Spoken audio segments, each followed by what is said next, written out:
Hey everyone, this is Martin Moreau. I'm coming to you again today from my backyard in Victoria, BC, Canada. I hope you're going to be able to hear me today. It's an interesting day. I wanted to get this video done for you no matter what.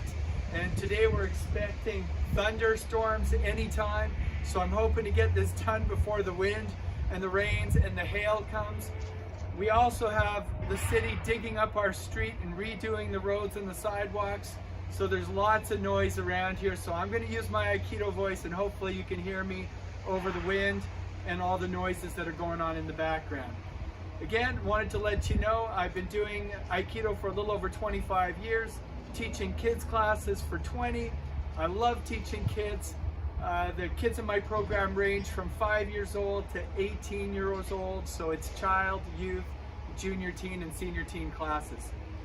Today, this is going to be the first video or the introductory video for the Bokken. The Bokken is the wooden sword. Now, first thing we need to talk about is, what are you going to use? If you have a wooden sword at home, a Bokken, fantastic, grab it, that's what you're going to use.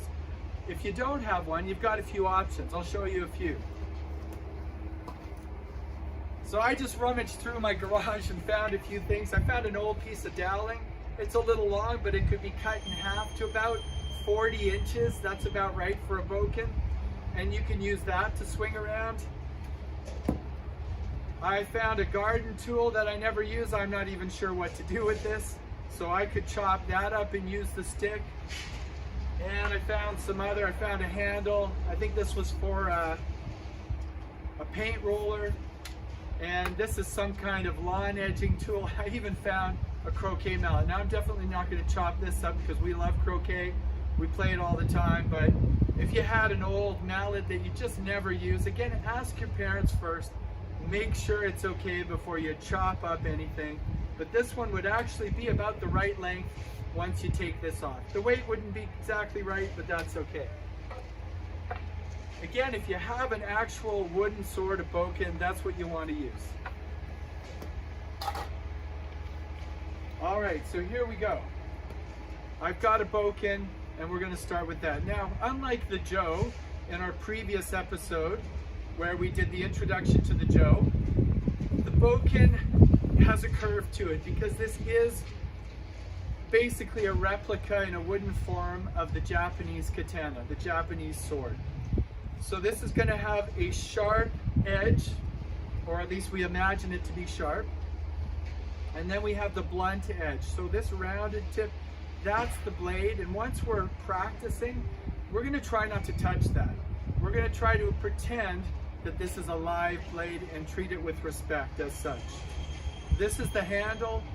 That's where we're going to be grabbing the sword and doing our work with. So initially, I'm going to pretend that this is away in the scabbard and everything's okay. I don't have to worry about being cut. And I like having it on my right side. So I'm going to have it on my right side when I'm carrying it. I'm going to be careful when I'm walking around, just like the Jo when we talked about this in the last episode. You're not going to be flippant in the way you carry this. You're not just going to have it sticking out any old place. I like to hold it handle up, blade to the back, and I like to carry it this way. Now we're going to bow it in. So you're going to grab the sword handle in your left hand, blade end in your right hand, and I'm going to actually have the blade side facing down, the handle side facing up, the handle's on my left. I'm going to hold it high and I'm going to bow to the blade. Now I'm going to put it on my left side. This is the live training side. This is for when I'm ready to draw the sword and start working. Okay, so let's get started right there. Now that we've got the Bokken bowed in, we know the basics of how to carry the Bokken around and how to bow it in. We're going to talk about how to hold the Bokken. So as you can see, the Bokken has the blade end and then a handle end here that shows that there's a handle. Now, depending on what kind you have, sometimes that transition isn't clear. Don't worry about that. Just imagine the last almost 1 foot of the Jo has a handle. I'm going to put one hand near the top of the handle. I like to put the other hand at the bottom. Some people say you should have your pinky finger almost over the edge there. That's fine. It's okay to have them closer together. Or if you're a smaller person, if you're one of my 5 or 6 year olds and you've got one of these, holding it down here, it just might feel heavy. You can choke up a little bit and hold it a little bit higher, that's okay. Everybody else, you want to have one hand in between the two hands. So this bit of wood here. All right, let's get started. We're going to do a little bit of saburi practice, the basics. Saburi means elementary movements or basic cutting movements. First thing we're going to do is the Shomenuchi strike. Now, we want to get used to the swing, and we want to be able to do this in a safe way and an accurate way.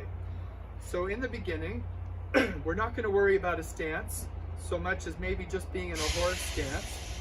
And I'm going to practice putting this above my head and finding my spine in the middle.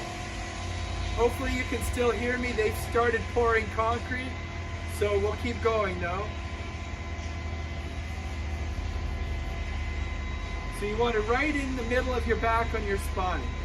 Now I'm going to send it out, and I'm going to bring it all the way down. This is just to get practice for swinging it and accuracy. When you cut, imagine that you're drawing a huge rainbow in the sky or a big circle. So you don't want a small movement. That's only good for chopping wood. It's not good for swinging the bokken. So again, put it behind, send it out. Lift it, send it out. Try to lift the sword in a relaxed way by pushing the bottom and raising the tip and bringing it over your head. Send it out. So we're going to do a few of these. At any point, you can stop the video and do some of these on your own. So this is the sideways view. Again, at the beginning, just make sure you're centered and send it out. Centered, send it out. Centered, send it out. Okay? Good job. Now we're going to do this in Hanmi. So I'm going to start Migi Hanmi, that's right foot forward. And I'm going to do the same thing, but now I'm going to stop it halfway at the back. And when I cut, I'm going to stop at about stomach level. So it's going to look like this.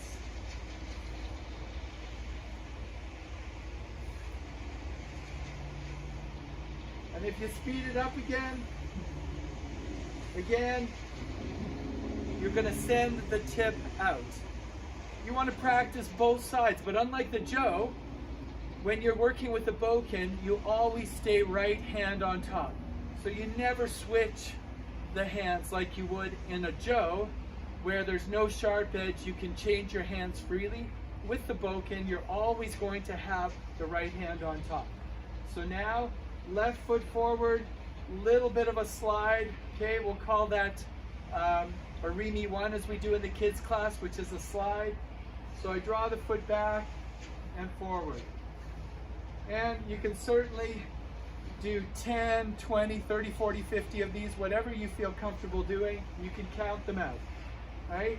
Each, ni, san, shi, go, brook, sheech, hutch, ku, ju. Okay? Then we want to practice actually moving our feet a little bit. So we're going to do some stepping. Some Arimi 2 and some Tenshin 2, which is forward stepping, backward stepping. Same principle. Above my head, step and strike. Step, strike. Step, strike. Once you've gone a little bit forward, you can go in reverse. Up, step back and strike. Up, strike. Up, strike. So if we look at this at an angle or from the side view,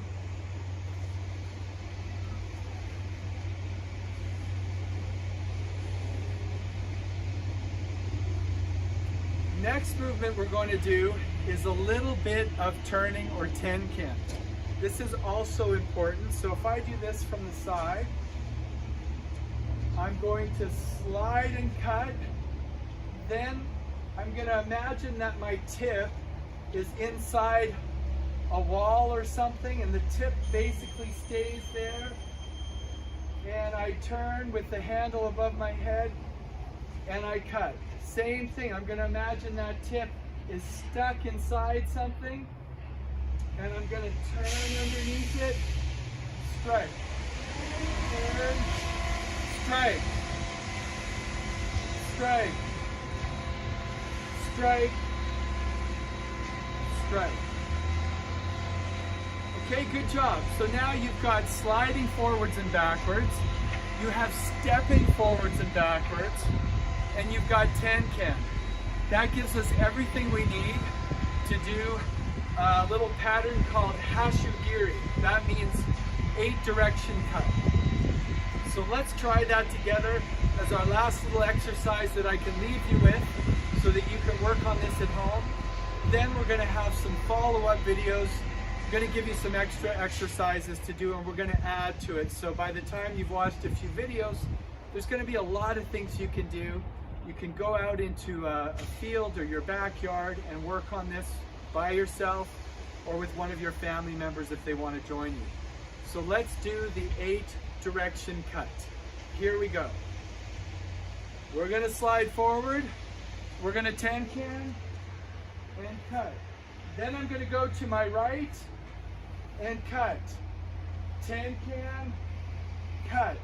Now this time I'm going to turn extra, not just to here, but to a little bit further for the angle. Cut, tenkan, cut, turn, cut, always on the angles, cut. Then I can do this if I want to reset. Not necessary, but you might want to do that for something fun to do. Let's do it one more time. So on the line, cut, turn, cut, turn, cut, turn, cut. Now we go an extra little bit to be on the angle. Cut, turn, cut, tenkan, cut, and maybe just to make it a little bit fun at the end, we finish like this. All right, I hope you had fun with that. That's going to be the end of today's video.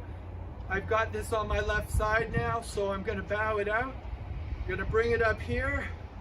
I'm going to bow to the sword and to you. Thank you very much. Then I'm going to put it on my right side, the peaceful side. I hope you had fun with that. Feel free to stop the video at any point so that you can practice things. And also keep in mind that we would love to hear from you. If you've got any comments or requests, we'd love to hear from you. Just put something in the comment. Feel free to share this with others as well. We'd really appreciate that. Again, thanks very much. Stay tuned for more videos. We'll see you next time.